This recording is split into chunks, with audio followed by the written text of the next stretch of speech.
Welcome to the Rim Brake Rodeo. We hope this video helps. In this video, I will explain how to check your Nissan Altima transmission fluid. First, park your Altima on a level surface to ensure an accurate reading. Next, make sure the engine is at its normal operating temperature.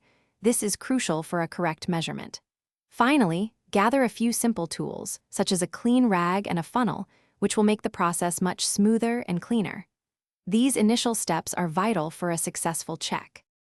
Now locate the transmission fluid dipstick. It's usually easy to spot, often having a red or yellow handle, and is typically found near the back of the engine.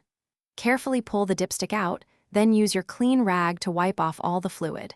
Reinsert the dipstick completely into its tube, ensuring it's fully seated. Finally, pull it out one more time to get your accurate fluid level reading. This two-step process ensures precision. Once you have the dipstick out, observe the fluid level. It should fall between the hot or full marks indicated on the dipstick. Next, examine the fluid's color and clarity. Healthy transmission fluid is typically a reddish, clear color, not dark brown or black. Also, take a moment to smell the fluid. A strong, burnt odor can signal a serious issue with your transmission, requiring immediate attention. These indicators are key.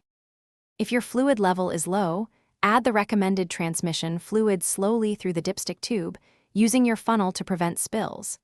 It's crucial to use only the specific type of fluid recommended by Nissan for your Altima, as using the wrong kind can cause significant damage. After adding, recheck the level to ensure it's correct. Regular checks like this can help extend your transmission's life. Also, be sure to check the description for a link to the new Kindle Paperwhite and other great deals. Thanks for watching. Consider subscribing if we helped you.